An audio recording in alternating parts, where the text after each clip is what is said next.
பாஜக தேர்தல் அறிக்கை மக்களை பிரிக்கும் அறிக்கையாக உள்ளதாக திருவள்ளூர் நாடாளுமன்ற காங்கிரஸ் வேட்பாளர் சசிகாந்த் செந்தில் கருத்து தெரிவித்துள்ளார். திருவள்ளூர் நாடாளுமன்ற தொகுதியின் இந்தியா கூட்டணியின் காங்கிரஸ் வேட்பாளர் சசிகாந்த் செந்தில் இன்று இறுதிக்கட்ட தேர்தல் பிரச்சார பரப்புரையை பூண்டி ஒன்றியத்துக்குட்பட்ட கிராமங்களில் மேற்கொண்டு மக்களிடம் வாக்கு சேகரித்தார்.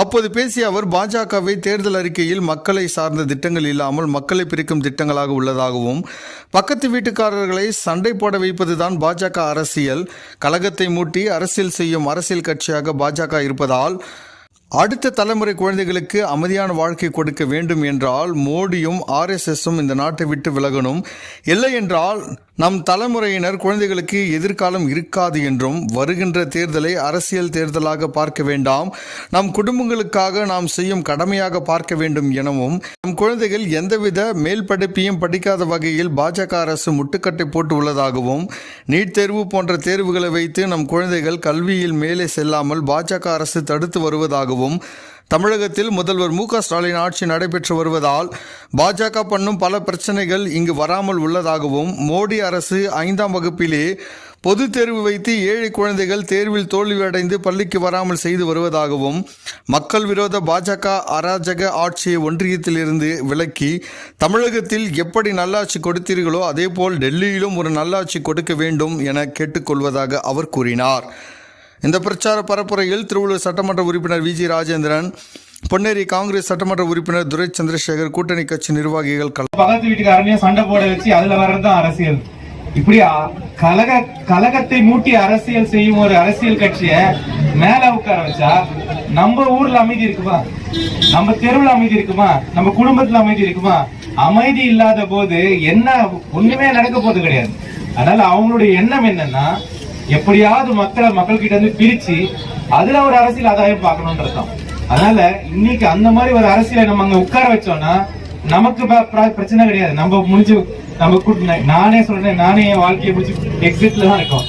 அது நம்மளுடைய அடுத்த குழந்தைகளுக்கு, அடுத்த ஜெனரேஷனுக்கு அவர்களுக்கு ஒரு அமைதியான வாழ்க்கை நம்மளால கொடுக்க முடியாது. அதனால இங்க பல தரப்பட்ட நம்மளுடைய சகோதரிகள் இருக்கீங்க.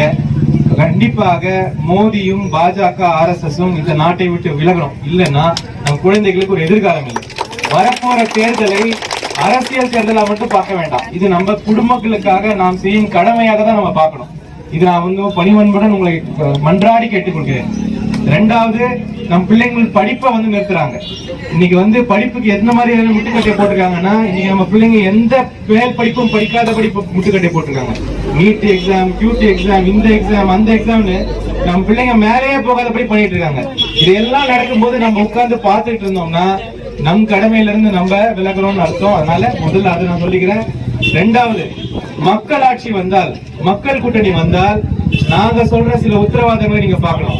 நீங்க தமிழகத்துல நிறைய மோதியால ஏற்படுற பல பிரச்சனைகள் தமிழகத்துக்கு வராம இருக்கிறதுக்கு ஒரே காரணம் தான், அது நம்முடைய மாண்புமிகு முதலமைச்சர் திராவிட முன்னேற்ற கழகத்தின் தலைவர் தளபதி அவர்களின் அவர் இருக்கிற ஒரு காரணத்தால் தான் பிஜேபி பண்ற பல விஷயங்கள் இங்க வராம இருக்கு. ஒரு சின்ன உதாரணம் சொல்றேன்.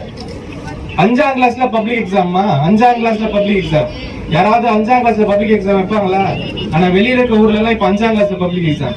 ஏன்னா அப்பதான் ஏழை பிள்ளைங்க 5ஆவதுல ஃபெயிலா போகும், திரும்பி ஸ்கூலுக்கு வராது. இதுதான் அவங்களுடைய எண்ணமே. அதனால இதெல்லாம் நீங்க புரிஞ்சுக்கிட்டு நீங்க வர 19ஆம் தேதி ஒரு நல்ல கூட்டணி மக்கள் ஆட்சியை நீங்க கொண்டு வரணும். நாங்க 5-6 வாக்குறுதி சொல்லியிருக்கோம்.